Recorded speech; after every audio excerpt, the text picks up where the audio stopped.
আসসালামু আলাইকুম। আমরা মঞ্চের আলোচনায় আপনাদের সকলকে আমন্ত্রণ জানাচ্ছি।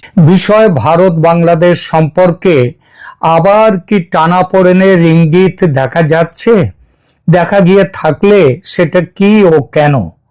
সম্প্রতি ভারতের পররাষ্ট্রমন্ত্রী এস জয়শঙ্কর নয়াদিল্লিতে একটি দীর্ঘ মিটিং করেছেন ভারতে অবস্থিত বাংলাদেশের রাষ্ট্রদূতের সঙ্গে। সেখানে যে আলোচনা হয়েছে স্বাভাবিকভাবেই সেটা জ্বালানি সরবরাহ, জল চুক্তি ও বাণিজ্য নিয়ে কথা, কিন্তু তার বাইরে আর কিছু ভারত যে কিছু বিষয়ে বাংলাদেশের ওপর এই মুহূর্তে খুব একটা খুশি নয় এমন একটা কথা শোনা যাচ্ছে। সেটা কি ঠিক? এই নিয়ে দু চার কথা। নয়াদিল্লির সাউথ ব্লকের রুদ্ধদ্বার বৈঠক থেকে শুরু করে ঢাকার সচিবালয় সর্বত্রই এখন একটি প্রশ্ন, বাংলাদেশ ভারত সম্পর্কের বরফ কি গলছে, নাকি নির্বাচনের সময় ও তারপরে গত কিছুদিন ধরে বরফ গলার যে পর্বটা একটু করে শুরু হয়েছিল সেটা কি আবার শক্ত হয়ে যাচ্ছে? গত কয়েকদিন ধরে দিল্লির সাউথ ব্লকে যে পর্দা ঘেরা আলোচনা চলছে তার উত্তাপ এখন ঢাকা পর্যন্ত পৌঁছেছে। ভারতের পররাষ্ট্রমন্ত্রী এস জয়শঙ্কর বাংলাদেশের হাই কমিশনারের সঙ্গে দীর্ঘ বৈঠক করেছেন। এটা কিন্তু খুব একটা স্বাভাবিক নয়, এবং এই বৈঠকের পরেই এমন খবর আসছে যে এপ্রিল মাসের সম্ভবত প্রথম সপ্তাহেই বাংলাদেশের পররাষ্ট্রমন্ত্রী ডক্টর খলিলুর রহমান তিনি আসছেন নয়াদিল্লিতে ভারতের পররাষ্ট্রমন্ত্রী জয়শঙ্করের সঙ্গে বৈঠক করবার জন্য। সরকারিভাবে হাই কমিশনারের সঙ্গে দীর্ঘ বৈঠক করার পরেই কিন্তু এই বৈঠককে দ্বিপাক্ষিক স্বার্থ বলা হলেও আমরা জানি এর ভেতর লুকিয়ে আছে গঙ্গা জল চুক্তির জটিল পাটিগণিত, বাণিজ্যের কঠিন শর্ত, আর সবচেয়ে বড় কথা বাংলাদেশে আওয়ামী লীগের রাজনৈতিক ভবিষ্যৎ। আজ আমরা আলোচনা করব কেন শুধু ভারত নয় গোটা বিশ্ব এখন ঢাকার ওপর এক ধরনের অদৃশ্য চাপ তৈরি করছে এবং তারেক রহমান সরকার সেই চাপ সামলাতে কতটা প্রস্তুত। শুরুটা করি জল দিয়ে। 19শে ডিসেম্বর 2026 তারিখটা মনে রাখবেন, কারণ 30 বছর আগে শেখ হাসিনার সঙ্গে ভারতের স্বাক্ষরিত গঙ্গা জল চুক্তির মেয়াদ সেদিনই শেষ হচ্ছে। ভারত এবার এই চুক্তিতে আমূল পরিবর্তন চাইছে। কি সেই পরিবর্তন? এক, সময়সীমা ভারত এবার 30 বছরের লম্বা চুক্তিতে যেতে নারাজ। দিল্লি চাইছে 15 থেকে 20 বছরের ছোট মেয়াদি চুক্তি। কারণটা হচ্ছে জলবায়ু পরিবর্তনের ফলে পানির স্তর কমে গেলে চুক্তিটি দ্রুত পর্যালোচনা করা যাবে। দ্বিতীয়ত, ফরাক্কা ও কলকাতা বন্দরের নাব্যতা। ভারত পরিষ্কার জানিয়ে দিয়েছে কলকাতা বন্দরের নাব্যতা রক্ষার জন্য তাদের গঙ্গার উপরের দিকে আরো জল প্রয়োজন। পশ্চিমবঙ্গের সেচ চাহিদাও আগের চেয়ে অনেক বেড়েছে। তৃতীয়ত, বাংলাদেশ আবার একটা পাল্টা চাল দিচ্ছে। তারা ঢাকা চাইছে একটি গ্যারান্টি ক্লজ, অর্থাৎ উজানে পানি যতই কমুক বাংলাদেশ যেন তার নির্দিষ্ট অংশটি পায়। এটা একটা বাংলাদেশ চাপ দিচ্ছে। ভারত এখন এই জল চুক্তিকে দর কষাকষির বড় হাতিয়ার বা লিভারেজ হিসেবে ব্যবহার করছে। সহজ কথায় দিল্লি যেন বলছে রাজনীতিতে আমাদের সাথে সম্পর্ক ভালো রাখলে জলের কলটা খোলা থাকবে, না হলে সে কলটা বন্ধ হয়ে যেতে পারে, কিংবা কলে ঠিক যথেষ্ট পরিমাণ জল নাও আসতে পারে। জলের পর আসা যাক বাণিজ্যে।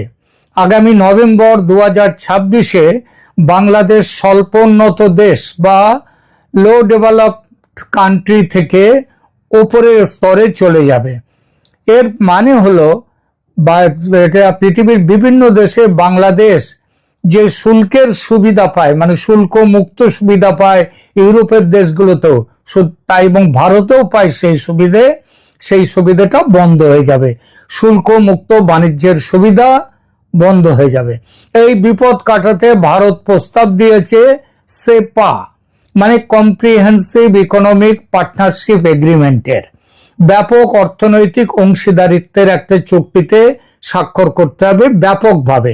এই ধরনের ব্যাপক চুক্তি কিন্তু আমেরিকার সাথে স্বাক্ষর করেছে বাংলাদেশ এই ইউনূস সরকারের আমলে, এবং সেই চুক্তিতে কিন্তু সায় ছিল তারেক রহমান সরকার, বিএনপির সরকার নয়, বিএনপির সায় ছিল, কারণ সরকার তো তখনও তৈরি হয়নি, জামাতেরও সায় ছিল। ভারত চাইছে বাংলাদেশ তাদের বিনিয়োগের 100% আইনি সুরক্ষা, মানে ভারতের শিল্পপতি, ভারত সরকার বাংলাদেশে যে বিনিয়োগ করবে তার 100% আইনি সুরক্ষা দিতে হবে, যাতে মানে ভবিষ্যতে কোনোদিন ওই দেশের অভ্যন্তরীণ রাজনীতির চাপে এই সমস্ত প্রকল্প যাতে বিপদে না পড়ে। এছাড়া সেবা খাতে, সার্ভিস সেক্টর, ব্যাংকিং, আইটি ইত্যাদিতে ভারতীয় কর্মীরা যাতে সহজে বাংলাদেশে যেতে পারে সেইটা চাইছে।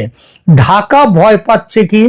ঢাকা ভয় পাচ্ছে যে এই চুক্তি হলে ভারতের বড় কোম্পানিগুলো বিনিয়োগ করবে ঠিকই, তাতে বাংলাদেশের শিল্প বিনিয়োগ বাড়বে, উন্নত হবে, অর্থনীতি মজবুত হবে, কিন্তু এর ফলে বাংলাদেশের বাজার দখল করে নেবে ভারত। কিন্তু আবার চুক্তি না করলে বাংলাদেশকে রপ্তানিতে 10 থেকে 15% অতিরিক্ত শুল্ক গুনতে হবে। জয়শঙ্করের টেবিলে এই বাণিজ্যের ফাইলটি এখন একটি স্রেফ অর্থনৈতিক দলিল নয়, এটি ঢাকার ওপর দিল্লির একটি অর্থনৈতিক চাপের পরোক্ষ হাতিয়ার। এরপর আছে দুদেশের মধ্যে যাতায়াত ও ট্রানজিট সুবিধার বিষয়গুলো। এই ব্যাপারে যেসব কাজ চলছিল ভারতের পক্ষ থেকে বাংলাদেশে ইউনূসের আমলে, সেখানে পূর্ণচ্ছেদ পড়ে গেছে। ভারত বাংলাদেশ দুদেশের পারস্পরিক স্বার্থ আছে কিন্তু এই চুক্তিগুলো সবগুলোতে। দুদেশই চায় প্রজেক্ট চালু করতে, কিন্তু ভারত চায় এই সব প্রজেক্টে বাড়তি সুরক্ষা ক্লজ, যাতে ভবিষ্যতে দেশের অভ্যন্তরীণ রাজনীতির চাপ এইসব প্রজেক্টে না পড়ে। কারণ দুদিন পরে আবার বাংলাদেশ থেকে দাবি উঠতে পারে ভারতের এই সব চুক্তি বাতিল করো, অথচ তখন একটা ভালো পরিমাণ টাকা যদি সেখানে বিনিয়োগ হয়ে যায় তখন ভারতেও বিপদে পড়তে হয়। এবার আসি আসল রাজনৈতিক বোমাটিতে। সেটা কি? গত কয়েক মাসে শুধু দিল্লি নয়, ওয়াশিংটন, ব্রাসেলস, এমনকি জাতিসংঘ থেকেও বারবার একটি দাবি উচ্চারিত হচ্ছে, সেটা হচ্ছে ইনক্লুসিভ পলিটিক্যাল অ্যাটমসফিয়ার বা অন্তর্ভুক্তিমূলক রাজনীতি। সমস্ত গণতান্ত্রিক দলের অংশগ্রহণের মধ্য দিয়ে যে রাজনীতি দেশের, সেই রাজনীতি চাই সেই রাজনীতিকে ফিরিয়ে আনতে হবে বাংলাদেশে। কেন বিশ্বজুড়ে এই দাবি? কারণটা হলো ধর্মীয় মৌলবাদ। বাংলাদেশে জামাত সহ মৌলবাদী রাজনীতির বাড়বাড়ন্ত হয়েছে গত 1.5-2 বছর ধরে। আন্তর্জাতিক বিশ্লেষকরা মনে করেন বাংলাদেশের মতো একটি গুরুত্বপূর্ণ রাষ্ট্রে যদি বড় কোনো রাজনৈতিক পক্ষকে, আওয়ামী লীগের মতো দলকে, আরো পরিষ্কারভাবে বলতে গেলে পুরোপুরি মাঠের বাইরে রাখা হয়, তবে সেখানে এক ধরনের রাজনৈতিক শূন্যতা বা ভ্যাকুয়াম তৈরি হয়। আর ইতিহাসে দেখা গেছে এই শূন্যতা পূরণ করে কট্টরপন্থী ধর্মীয় শক্তি। বিশ্বের শক্তিশালী দেশগুলো চায় না বাংলাদেশ কোনো আফগানিস্তান বা অন্য কোনো কট্টরপন্থী রাষ্ট্রে, ইরান, তাতে পরিণত হোক। তারা মনে করে আওয়ামী লীগের মতো একটি ধর্মনিরপেক্ষ, বাস্তবে খুব বেশি না হলেও অন্তত কাগজে কলমে দলকে রাজনীতিতে স্পেস দিলে মৌলবাদী শক্তির উত্থান ঠেকানো সম্ভব। অর্থাৎ দিল্লি এখানে একা নয়।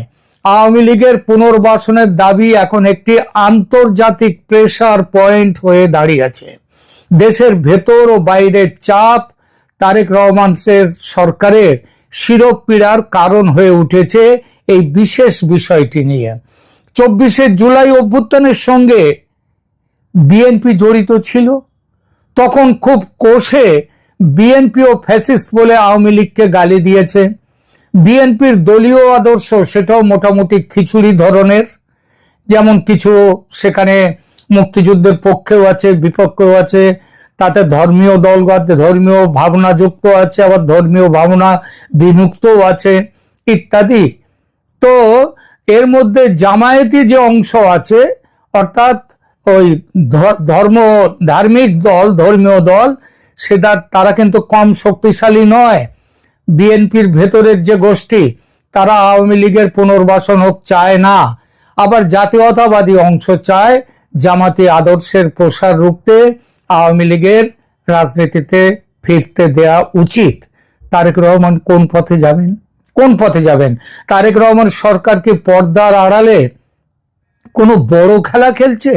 বর্তমানে দেশে আওয়ামী লীগের শীর্ষ নেতাদের বিচার বা দলকে নিষিদ্ধ করার জন্য যে ইন্টারন্যাশনাল ক্রাইম ট্রাইব্যুনাল অধ্যাদেশ বা অন্যান্য আইনি ব্যবস্থা আছে, সেগুলো কিন্তু এখনো সংসদে পাশ হয়নি।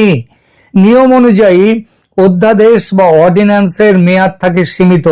সংসদের প্রথম অধিবেশনের প্রথম দিন থেকে 30 দিনের মধ্যে পাস করাতে হবে, নইলে সেগুলো সেগুলো এমনিতেই মৃত্যু ঘটবে।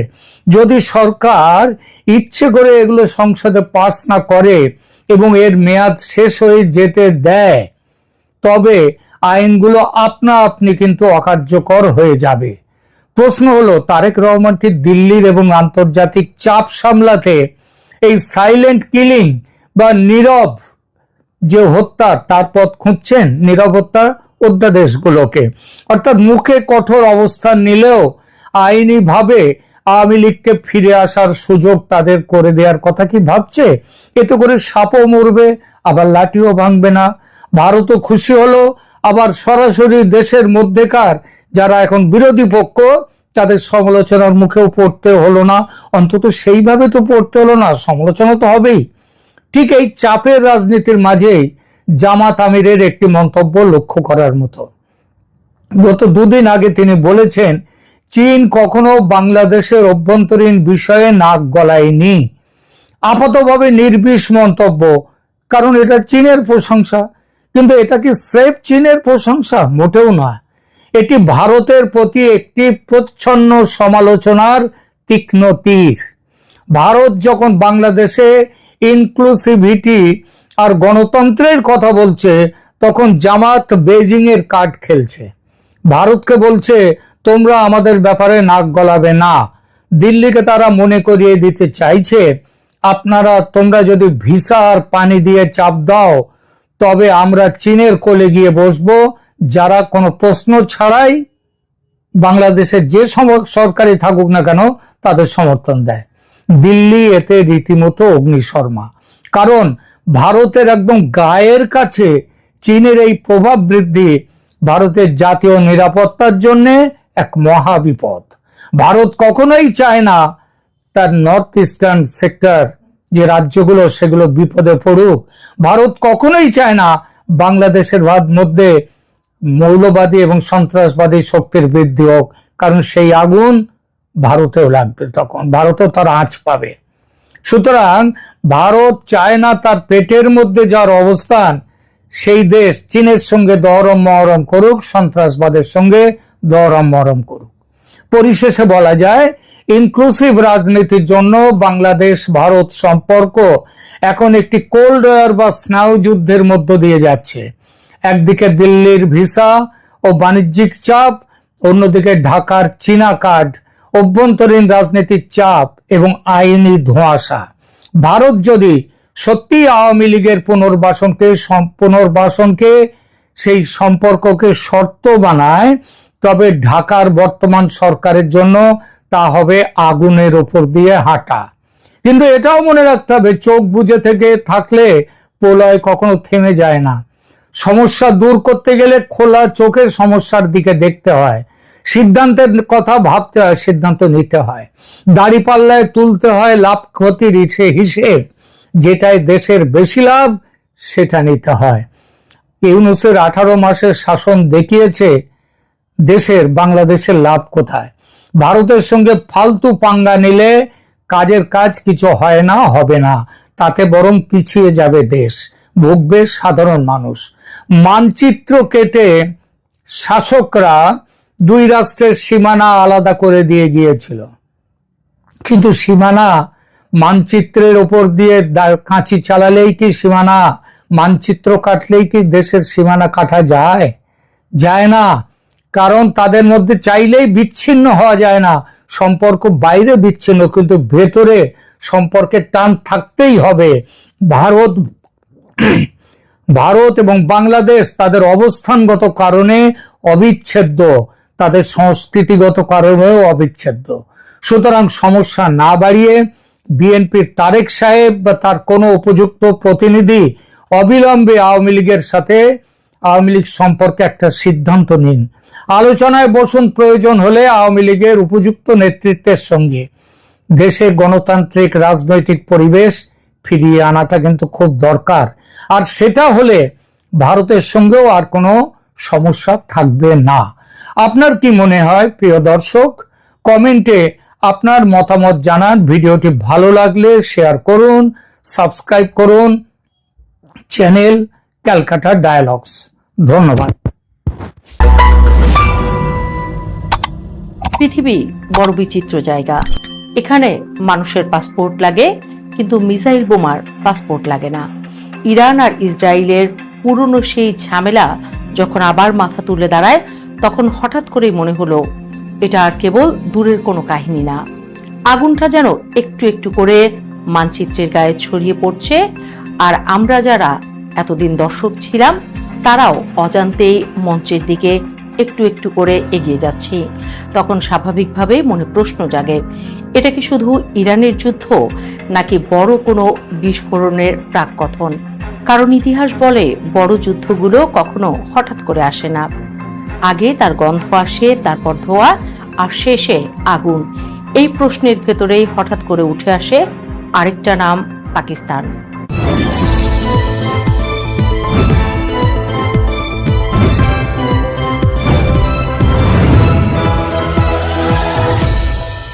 প্রশ্নটা হাওয়ায় আসেনি, কারণ যুক্তিটা খুব সহজ। ইরানের বিরুদ্ধে এত বছর ধরে অভিযোগ তারা পারমাণবিক অস্ত্র বানাতে চায়। সেই অজুহাতে নিষেধাজ্ঞা, চাপ, অবশেষে যুদ্ধ। কিন্তু তখনই অনেকের মনে প্রশ্ন জাগে, পাকিস্তান তো অনেক আগেই পারমাণবিক শক্তিধর দেশ, তাদের কাছে শতাধিক ওয়ারহেড আছে। তাহলে তারা কি নিরাপদ, নাকি সময়ের অপেক্ষা? এই জায়গাটাতে গল্পটা একটু ঘুরে যায়, কারণ সব আগুন একরকম না। ইরানের ক্ষেত্রে পশ্চিমা বিশ্ব সব সময় একটা ভয় দেখেছে, ওরা যদি পারমাণবিক অস্ত্র পায় তাহলে কি করবে। মানে এখানে ভয়টা ভবিষ্যৎ নিয়ে, কিন্তু পাকিস্তানের ক্ষেত্রে সেই ভয়টা আলাদা। পাকিস্তান ইতিমধ্যে পারমাণবিক শক্তি, তারা শুধু অস্ত্র বানানোর পথে না, তারা অনেক আগেই সেই পথে হেঁটে গেছে। এখানে একটা পুরনো প্রবাদ আছে, যার হাতে তলোয়ার তার সঙ্গে ঝগড়া করার আগে দুবার ভাবতে হয়। পাকিস্তানের ক্ষেত্রেও ঠিক তাই। তাদের উপর সরাসরি হামলা মানে শুধু একটা দেশকে আক্রমণ করা নয়, বরং একটা পারমাণবিক ঝুঁকিকে ডেকে আনা। আর এই জায়গাটাতেই বড় পার্থক্য। ইসরায়েল যখন ইরানের দিকে তাকায়, তখন তারা দেখে একটি সম্ভাব্য হুমকি, যাকে থামানো যায়। কিন্তু পাকিস্তানের দিকে তাকালে তারা দেখে একটা বাস্তবতা, যাকে চ্যালেঞ্জ করলে পুরো খেলা বদলে যেতে পারে। তার উপরে আছে আরেকটা হিসাব, সম্পর্কের হিসাব। পাকিস্তান কখনোই পুরোপুরি একা নয়। একদিকে চীন, যাদের সঙ্গে তাদের গভীর কৌশলগত সম্পর্ক, অন্যদিকে মধ্যপ্রাচ্যের কিছু দেশ, বিশেষ করে সৌদি আরবের সঙ্গে তাদের ঘনিষ্ঠতা। আমেরিকার সঙ্গেও পাকিস্তানের সম্পর্ক একেবারে ছিন্ন নয়, কখনো ঠান্ডা, কখনো গরম, কিন্তু সম্পর্ক আছে। এটা অনেকটা সেই বন্ধুর মতো, যার সঙ্গে আপনার মাঝে মাঝে মনোমালিন্য হয়, কিন্তু পুরোপুরি সম্পর্ক ভেঙে যায় না। তাহলে প্রশ্ন আসে, ইসরায়েল কি একা সিদ্ধান্ত নিয়ে পাকিস্তানের উপর হামলা করতে পারবে? বাস্তবতা হলো এটা এত সহজ না। কারণ পাকিস্তান শুধু একটা দেশ নয়, এটা একটা অঞ্চলগত ভারসাম্যের অংশ। বিশেষ করে ভারতের সঙ্গে তাদের সম্পর্ক পুরো দক্ষিণ এশিয়ার নিরাপত্তা সমীকরণ ঠিক করে দেয়।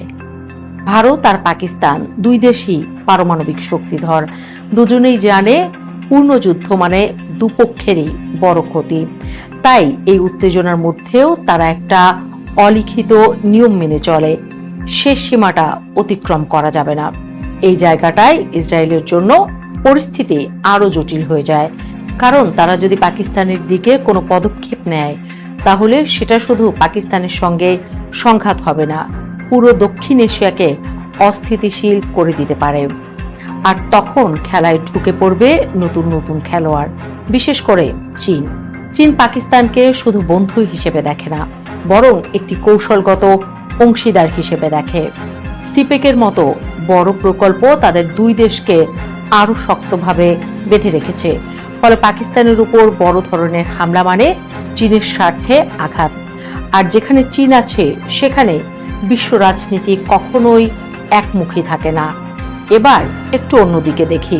অনেক সময় সরাসরি আক্রমণই সবচেয়ে বড় অস্ত্র নয়, বরং চাপ সৃষ্টি করা, অর্থনৈতিকভাবে দুর্বল করা, কূটনৈতিকভাবে কোণঠাসা করা, এই পদ্ধতিগুলো অনেক বেশি কার্যকর। পাকিস্তানের বর্তমান বাস্তবতা দেখলে এটা আরো পরিষ্কার।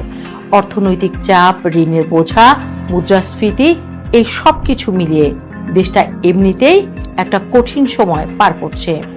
তাহলে প্রশ্ন হলো, যদি কোনো শক্তিশালী দেশ পাকিস্তানকে প্রভাবিত করতে চায়, তারা কি সরাসরি যুদ্ধ করবে, নাকি এই দুর্বল জায়গাগুলোতেই আঘাত করবে? উত্তরটা খুব একটা কঠিন নয়, কারণ বুদ্ধিমান শিকারী কখনো সিংহের সঙ্গে লড়াই করে না, সে অপেক্ষা করে কখন সিংহ দুর্বল হবে।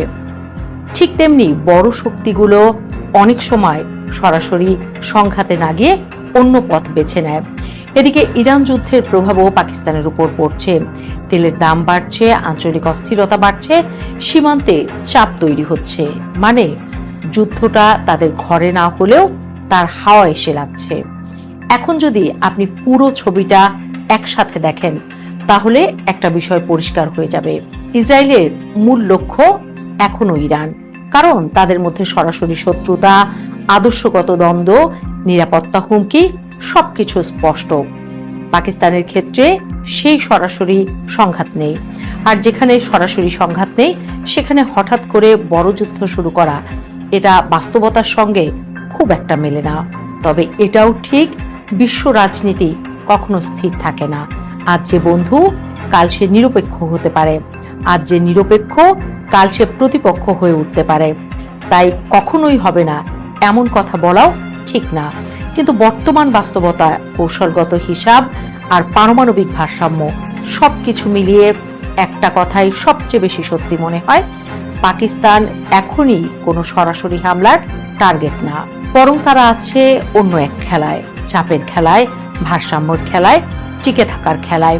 তাই ইরানের আগুন দেখে যারা ভাবছে পরের আগুনটা পাকিস্তানে লাগবে, তাদের জন্য উত্তরটা একটু ঠান্ডা, একটু হিসেবি। আগুন দিক বদলাতে পারে, কিন্তু সব কাঠ একসাথে জ্বলে না।